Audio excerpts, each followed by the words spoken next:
स्वागत है हमारे YouTube चैनल पर।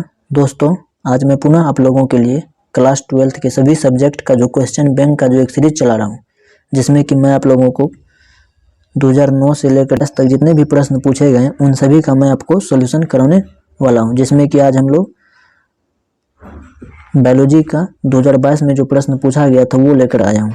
इससे पहले हम लोग 2 क्लास कर चुके हैं, जिसमें कि फिजिक्स 2022 में जो प्रश्न पूछा गया था और केमिस्ट्री जो 2022 में पूछा गया था। आज ये हमारा क्लास नंबर 3 है, जिसमें कि हम लोग बायोलॉजी का 2022 में जो पूछा गया प्रश्न है उसको सॉल्व करूंगा। तो दोस्तों बने रहिएगा हमारे साथ। वीडियो के अंदर एक कॉपी पेन लेकर के जरूर बैठिएगा, जिसमें कि आप लोग सभी क्वेश्चन का आंसर अपने मन से दीजिएगा। उसके बाद मैं यहाँ पे आपको सॉल्व कराऊंगा। उसके बाद आप लोग अपना जितना भी सही जवाब दीजिएगा वो आप हमारे कमेंट बॉक्स में कमेंट जरूर कीजिएगा कि आपका कितना सही हुआ, ताकि आपको भी अंदाज़ा लगे कि आप कितना सही कर सकते हैं। तो चलिए फ्रेंड, आज के क्लास को हम लोग स्टार्ट करते हैं।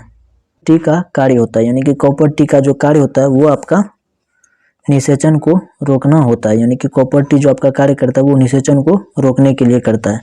तो चलिए फ्रेंड, हम लोग अगले प्रश्न नंबर 2 को देखते हैं। प्रश्न नंबर 2 हमारा जननांग मस्सा निम्नलिखित में किसके द्वारा फैलता है। तो जननांग मस्सा जो है वो आपका पैपोलोमा विषाणु के द्वारा फैलता है। यानी कि जननांग मस्सा जो है आपका वो पैपोलोमा विषाणु के द्वारा फैलता है। यानी कि इस प्रश्न का जो सही जवाब होगा वो होगा आपका ऑप्शन नंबर डी। तो चलिए फ्रेंड, हम लोग अगले प्रश्न नंबर 3 को देखते हैं। प्रश्न नंबर 3 है हमारा डीएनए पुनर्योगज तकनीक उपयोग करता है। तो डीएनए पुनर्योगज तकनीक जो उपयोग करता है वो आपका इनमें से सभी के लिए करता है। यानी कि क्लोनिंग संवहन का, उसके बाद प्रतिबंधन एंडोन्यूक्लियेज तथा डीएनए लाइगेज का, उसके बाद जेल विद्युत कण संचालन का। तो चलिए फिर हम लोग अगले प्रश्न नंबर 4 को देखते हैं। प्रश्न नंबर 4 है हमारा अनुवांशिकता अभियांत्रिक जीवाणुओं को किसके उत्पादन के लिए संयोजित किया जाता है। तो अनुवांशिकता अभियांत्रिक जीवाणु जो है उसके उत्पादन के लिए जो संयोजित करते हैं हम उसको इंसुलिन कहते हैं। यानी कि इंसुलिन जो है आपका वो अभियांत्रिक जीवाणुओं के उत्पादन के लिए संयोजित किया जाता है। तो चलिए फ्रेंड, हम लोग अगले प्रश्न नंबर 5 को देखते हैं। प्रश्न नंबर 5 है हमारा कौन सा संवाहक डीएनए के छोटे खंड का क्लोनिंग कर सकता है। तो प्लाज्मिड जो है आपका वो आपका संवाहक डीएनए के छोटे खंड का क्लोनिंग कर सकता है। यानी कि ऑप्शन नंबर सी इस प्रश्न का आपका सही जवाब हो जाएगा। तो चलिए फ्रेंड, हम लोग अगले प्रश्न नंबर 6 को देखते हैं। प्रश्न नंबर 6 हमारा निम्नलिखित में से कौन सा प्रतिबंधन एंजाइम ब्लंट सीरा उत्पादित करता है। यानी कि ब्लंट सीरा जो उत्पादित करता है वो आपका इको आरबी करता है। यानी कि इको आरबी जो है वो आपका ब्लंट सीरा उत्पादित करता है। यानी कि ऑप्शन नंबर बी इस प्रश्न का सही जवाब हो जाएगा। तो चलिए फ्रेंड, हम लोग अगले प्रश्न नंबर 7 को देखते हैं। प्रश्न नंबर 7 है हमारा स्थानीय संरक्षण का तरीका नहीं है। तो जैव विविधता के स्वस्थानीय संरक्षण का जो तरीका नहीं है वो आपका हो जाएगा वनस्पति उद्यान। यानी कि वनस्पतिक उद्यान जो है वह आपका जैव विविधता के स्वस्थानीय संरक्षण का एक तरीका नहीं है। तो चलिए फ्रेंड, हम लोग अगले प्रश्न नंबर 8 को देखते हैं। प्रश्न नंबर 8 हमारा एजोला सहजीवी संबंध बनाता है। तो बताइएगा आप लोग कि एजोला सहजीवी संबंध जो है वह आपका क्या बनाता है। तो वो जो आपका बनाता है वो आपका एनाबेना के साथ बनाता है। एजोला सहजीवी संबंध जो है वह आपका एनाबेना के साथ बनाता है। तो इस प्रश्न का जो आपका सही जवाब होगा वो होगा आपका ऑप्शन नंबर बी।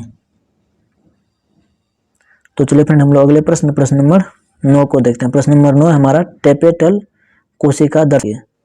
तो एंडोमाइटोसिस तथा बहुगुणिता को जो दर्शाती है वो आपका टेपेटल कोशिका ही दर्शाती है। यानी कि इस प्रश्न का आपका सही जवाब होगा वो होगा आपका ऑप्शन नंबर डी। तो चलिए फ्रेंड, हम लोग अगले प्रश्न नंबर 10 को देखते हैं। प्रश्न नंबर 10 है हमारा गुरु बीजाणु मातृ कोशिका से क्या बनता है। तो बताइएगा आप लोग कि गुरु बीजाणु मातृ कोशिका से क्या बनता है। तो गुरु बीजाणु मातृ कोशिका से जो आपका बनता है वो आपका गुरु बीजाणु ही बनता है।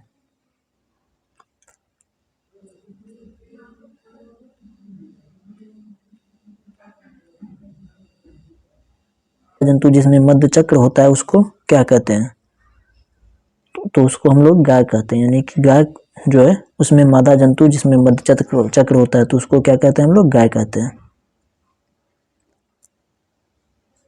तो चलिए फ्रेंड हम लोग अगले प्रश्न नंबर 12 को देखते हैं। प्रश्न नंबर 12 हमारा, मानव शुक्राणु के एक क्रोमोसोम का निर्माण होता है। तो बताइएगा आप लोग कि मानव शुक्राणु के एक क्रोमोसोम का निर्माण किससे होता है।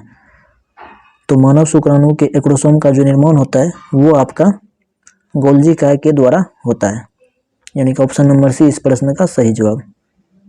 तो चलिए फ्रेंड हम लोग अगले प्रश्न नंबर 13 को देखते हैं। प्रश्न नंबर 13 हमारा, मनुष्य में अपरा का निर्माण होता है। तो बताइएगा आप लोग जल्दी से, मनुष्य में अपरा का निर्माण कैसे होता है। तो मनुष्य में अपरा का जो निर्माण होता है वो होता है आपका कोरियन के द्वारा, यानी कि ऑप्शन नंबर सी इस प्रश्न का सही जवाब। तो चलिए फ्रेंड हम लोग अगले प्रश्न नंबर 14 को देखते हैं। प्रश्न नंबर 14 हमारा, पुष्पीय पौधों में नर युग्मक का निर्माण किसके विभाजन से होता है। तो पुष्पीय पौधों में जो नर युग्मक का निर्माण होता है वह किसके विभाजन से होता है। तो वह जो होता है आपका वो जनन कोशिका के विभाजन से होता है, यानी कि ऑप्शन नंबर सी इस प्रश्न का आपका सही जवाब हो जाएगा। तो चलिए फ्रेंड हम लोग अगले प्रश्न नंबर 15 को देखते हैं। प्रश्न नंबर 15 हमारा, कार्बन मोनोऑक्साइड एक प्रमुख प्रदूषक है। तो कार्बन मोनोऑक्साइड जो आपका प्रमुख प्रदूषक है वो आपका वायु का एक प्रमुख प्रदूषक हो जाएगा, यानी कि ऑप्शन नंबर ए इस प्रश्न का सही जवाब हो जाएगा। तो चलिए फ्रेंड हम लोग अगले प्रश्न नंबर 16 को देखते हैं। प्रश्न नंबर 16 हमारा, निम्नलिखित में कौन जैव आवर्धन प्रदर्शित करता है। तो जैव आवर्धन जो प्रदर्शित करता है वो आपका हेपेटाइटिस तो जैव आवर्धन जो प्रदर्शित करता है वो आपका डीडीटी और दोनों। तो चलिए फ्रेंड हम लोग अगले प्रश्न नंबर 17 को देखते हैं। प्रश्न नंबर 17 हमारा, रेडियोधर्मी प्रदूषक के सबसे प्रतिकूल प्रभाव का परिणाम है। तो रेडियोधर्मी प्रदूषक के सबसे प्रतिकूल प्रभाव का जो परिणाम होगा वो होगा आपका जीन उत्परिवर्तन, यानी कि ऑप्शन नंबर डी इस प्रश्न का आपका सही जवाब हो जाएगा। तो चलिए फ्रेंड हम लोग अगले प्रश्न नंबर 18 को देखते हैं। प्रश्न नंबर 18 हमारा हेरोइन है। तो हेरोइन जो होगा वो आपका डाइएसिटाइल मॉर्फिन होता है, यानी कि डाइएसिटाइल मॉर्फिन को ही हम लोग हेरोइन कहते हैं, यानी कि ऑप्शन नंबर सी इस प्रश्न का सही जवाब हो जाएगा। तो चलिए फ्रेंड हम लोग अगले प्रश्न नंबर 19 को देखते हैं। प्रश्न नंबर 19 है हमारा, डीऑक्सीराइबोज तथा राइबोज शर्करा एक ही वर्ग के हैं जिन्हें कहा जाता है। यानी कि डीऑक्सीराइबोज तथा राइबोज शर्करा जो है वो आपका एक ही वर्ग का है। तो इन दोनों को हम लोग क्या कहते हैं। तो इसको जो कहते हैं हम लोग उसको पेंटोसेस कहते हैं, यानी कि डीऑक्सीराइबोज तथा राइबोज शर्करा को हम लोग क्या कहते हैं, पेंटोसेस। ऑप्शन नंबर 20 प्रश्न का सही जवाब। तो चलिए फ्रेंड हम लोग अगले प्रश्न नंबर 20 को देखते हैं। प्रश्न नंबर 20 है हमारा, तो चलिए फ्रेंड हम लोग अगले प्रश्न नंबर 20 को देखते हैं। प्रश्न नंबर 20 है हमारा, डीएनए क्रिस्टेलोग्राफी के द्वारा देखते हैं, यानी कि ऑप्शन नंबर बी जो आपका इस प्रश्न का सही जवाब हो जाएगा। तो चलिए फ्रेंड हम लोग अगले प्रश्न नंबर 21 को देखते हैं। प्रश्न नंबर 21 है हमारा, जब डीएनए के एक विलगन टुकड़े को 82 डिग्री से लेकर 90 डिग्री सेल्सियस पर रखा जाता है, यानी कि जब डीएनए के एक विलगन टुकड़े को 82 डिग्री सेल्सियस से लेकर के 90 डिग्री सेल्सियस के तापमान पर रखने पर उसमें क्या परिवर्तन होता है। तो इसमें जो परिवर्तन होगा वो आपका इसका विकुंडलन हो जाता है, यानी कि ऑप्शन नंबर बी इस प्रश्न का आपका सही जवाब हो जाएगा। तो चलिए फ्रेंड हम लोग अगले प्रश्न नंबर 22 को देखते हैं। प्रश्न नंबर 22 है हमारा, जब जयांग में स्त्री केसर एक दूसरे से जुड़े रहते हैं तो कहलाता है। यानी कि जयांग में जब स्त्री केसर एक दूसरे से जुड़ा रहता है तो उसको हम लोग क्या कहते हैं। तो उसको जो हम लोग कहते हैं उसे युक्तांडपी कहते हैं, यानी कि ऑप्शन नंबर बी इस प्रश्न का आपका सही जवाब हो जाएगा। तो चलिए फ्रेंड हम लोग अगले प्रश्न नंबर 23 को देखते हैं। प्रश्न नंबर 23 है हमारा, मनुष्य में दाद की बीमारी होती है। यानी कि मनुष्य में दाद की बीमारी किसके द्वारा होता है। मनुष्य में दाद की बीमारी जो है वो आपका कवक के द्वारा होता है, यानी कि ऑप्शन नंबर बी इस प्रश्न का सही जवाब।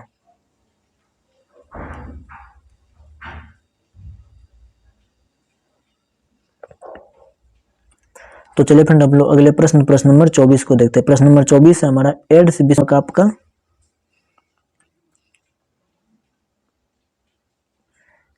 तो एड्स विषाणु का जो आनुवंशिक पदार्थ होगा वो कौन सा नाइट्रोजन स्थिरीकरण करता है, यानी कि इनमें से कौन नाइट्रोजन का स्थिरीकरण करता है। तो राइजोबियम जो है वो आपका नाइट्रोजन का स्थिरीकरण करता है, यानी कि इस प्रश्न का जो आपका सही जवाब होगा वो होगा आपका ऑप्शन नंबर ए।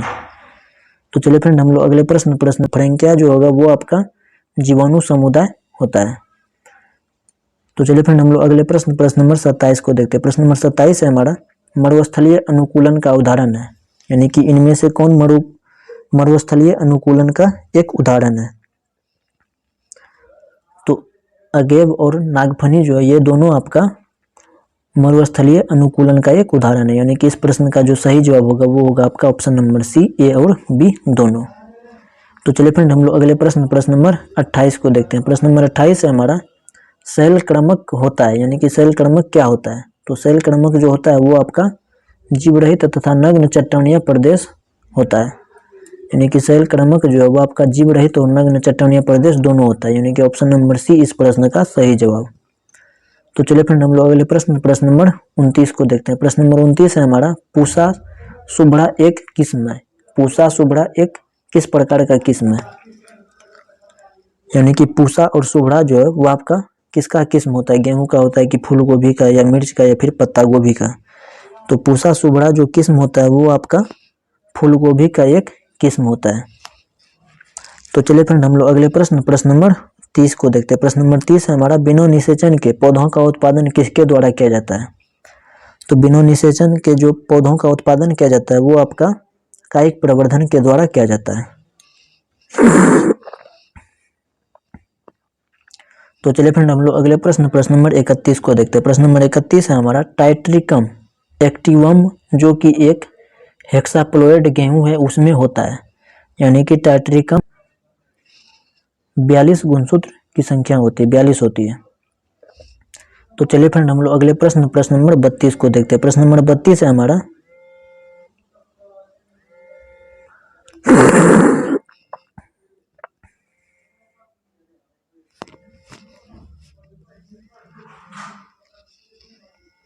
नंबर 33 को देखते हैं। प्रश्न नंबर 33 है हमारा, अल्फा 1 एंटीट्रिप्सिन है, यानी कि अल्फा 1 एंटीट्रिप्सिन वो आपका एक क्या है।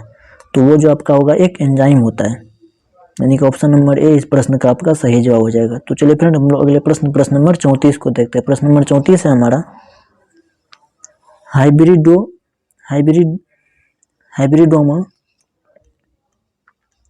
तो चलिए फ्रेंड हम लोग अगले प्रश्न नंबर 34 को देखते हैं। प्रश्न नंबर 34 है हमारा, हाइब्रिडोमा किसके लिए कार्यरत है। तो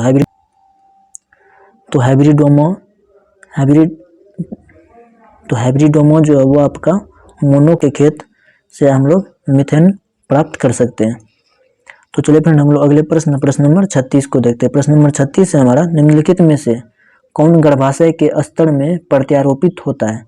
तो गर्भाशय के स्तर में जो आपका प्रत्यारोपित होता है वो आपका ब्लास्टोसिस्ट होता है, यानी कि ऑप्शन नंबर डी जो आपका इस प्रश्न का सही जवाब हो जाएगा। तो चलिए फ्रेंड हम लोग अगले प्रश्न नंबर 37 को देखते हैं। प्रश्न नंबर 37 है हमारा, मानव भ्रूण संरक्षित रहता है।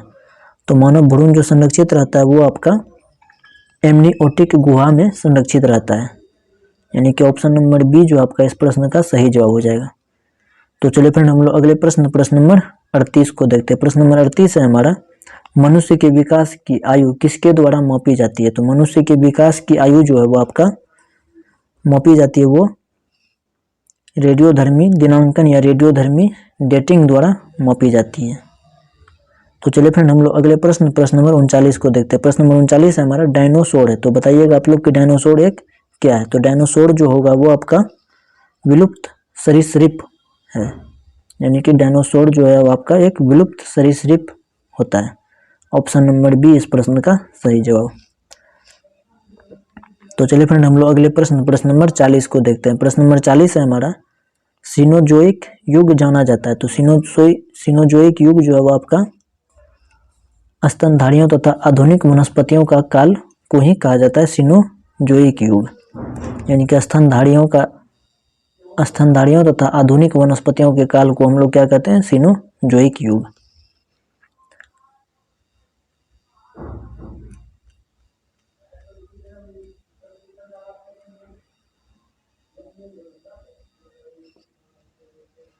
तो चलिए फ्रेंड हम लोग अगले प्रश्न नंबर 41 को देखते हैं। प्रश्न नंबर 41 है हमारा, आरएनए से जो डीएनए बनता है उसे कहते हैं, यानी कि आरएनए से जो डीएनए प्राप्त होता है उसे हमारा पॉलीमेरेज श्रृंखला अभिक्रिया के लिए आवश्यक एंजाइम है। तो पॉलीमेरेज श्रृंखला अभिक्रिया के लिए जो आवश्यक एंजाइम है वो आपका टैक पॉलीमेरेज होता है।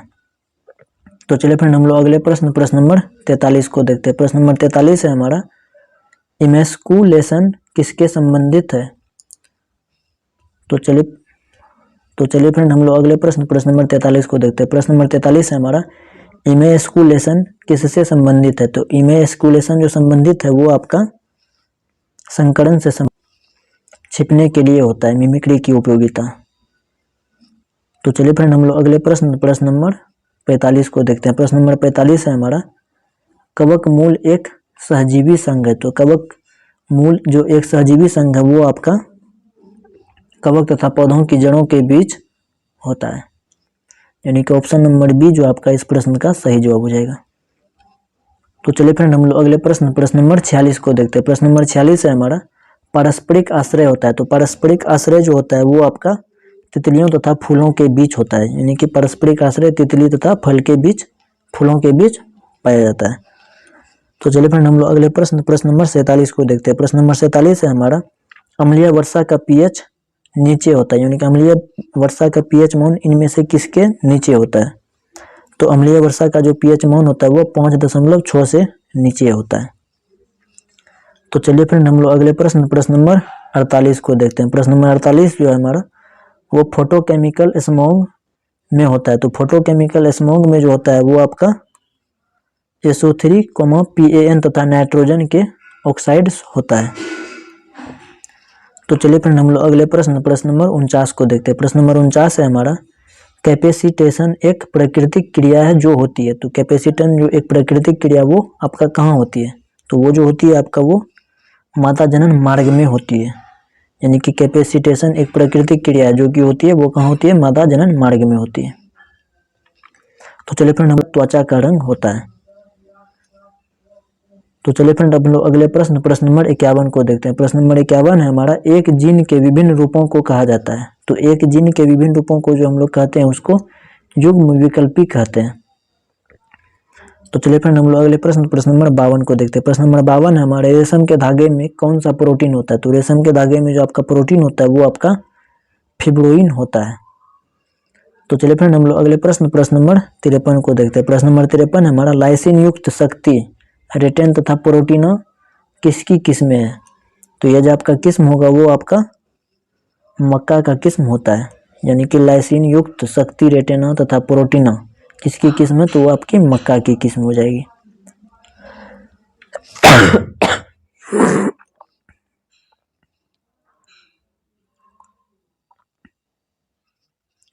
तो चलिए फ्रेंड हम लोग अगले प्रश्न नंबर 54 को देखते हैं। प्रश्न नंबर 54 है हमारा, पेनिसिलियम उत्पादित करता है। तो पेनिसिलियम जो आपका उत्पादित करेगा वो आपका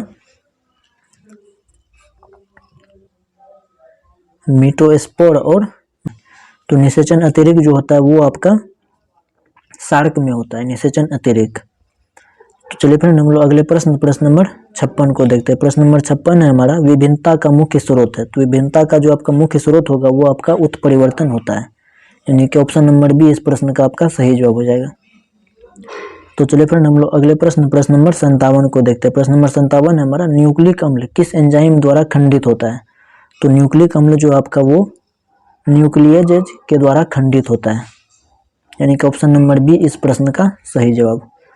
तो चलिए फ्रेंड हम लोग अगले प्रश्न नंबर 58 को देखते हैं। प्रश्न नंबर 58 है हमारा, मनुष्य के हाथ चमगादड़ के पंख तथा हुएल के फ्लिपर अभिव्यक्त करते हैं, यानी कि मनुष्य का हाथ और चमगादड़ का पंख तथा हुएल का फ्लिपर यह क्या व्यक्त करता है?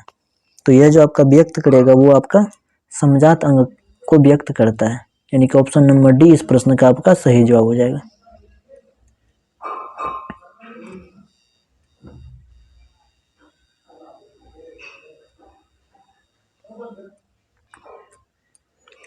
तो चलिए फ्रेंड हम लोग अगले प्रश्न नंबर 59 को देखते हैं। प्रश्न नंबर 59 हमारा, PCR तकनीक के दौरान SSDNA से प्राइमर्स के बंधने की क्रिया क्या कहलाती है?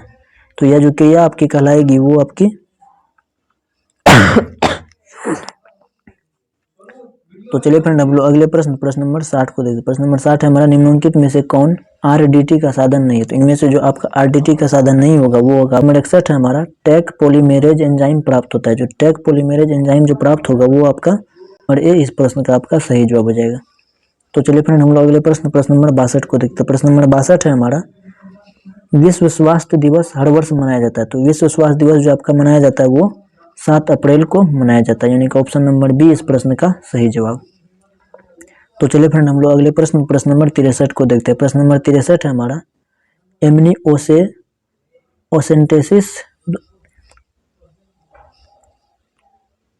तो चलिए फ्रेंड हम लोग अगले प्रश्न नंबर 63 को देखते हैं। प्रश्न नंबर 63 है हमारा एमनिओसेंटिस। तो चलिए फ्रेंड हम लोग अगले प्रश्न नंबर 63 को देखते हैं। प्रश्न नंबर 63 है हमारा एमनिओसेंटेसिस होलोक गिब्बन नाम की जो एक प्रजाति है वो आपका काजीरंगा पक्षी अभ्यारण्य में पाया जाता है। तो चलिए फ्रेंड हम लोग अगले प्रश्न नंबर 65 को देखते हैं। प्रश्न नंबर 65 है हमारा एटिलोप सेर्विकाप्रा क्या है? तो एटिलोप सेर्विकाप्रा जो होगा वो होगा आपका संकटग्रस्त प्रजाति, यानी कि एपिलोप सेर्विकाप्रा, इसको हम लोग संकटग्रस्त प्रजाति कहते हैं। तो चलिए फ्रेंड हम लोग अगले प्रश्न नंबर 66 को देखते हैं। प्रश्न नंबर 66 हमारा रेड डाटा बुक में सूचीबद्ध प्रजातियां हैं। तो रेड डाटा बुक में जो सूचीबद्ध प्रजाति होगी वो होगी आपकी सुभेद्य, आपत्तिग्रस्त, तो उसके बाद संकटग्रस्त, यानी कि रेड डाटा बुक जो है इसमें आपका इन तीनों प्रकार की प्रजातियों का सूचीबद्ध रहता है। तो चलिए फ्रेंड हम लोग अगले प्रश्न नंबर 68 को देखते हैं। प्रश्न नंबर 68 है हमारा रक्त में प्रतिजन तथा प्रतिरक्षी की परस्पर क्रिया का अध्ययन कहलाता है, यानी कि रक्त में। तो चलिए फ्रेंड हम लोग अगले प्रश्न नंबर 68 को देखते हैं। प्रश्न नंबर 68 है हमारा रक्त में प्रतिजन तथा प्रतिरक्षी की परस्पर क्रिया का अध्ययन कहलाता है। तो यह जो आपका अध्ययन कहलाता है वो आपका सोरोलॉजी कहलाता होता है, वो आपका माइकोबैक्टीरियम के द्वारा होता है, यानी कि कुष्ठ रोग जो है वो माइकोबैक्टीरियम के द्वारा होता है कि एक जोड़ी है। तो विषाणु जनित रोग की जो एक जोड़ी होगी वो होगी आपकी खसरा तथा रेबीज, यानी कि ऑप्शन नंबर बी इस प्रश्न का आपका सही जवाब हो जाएगा।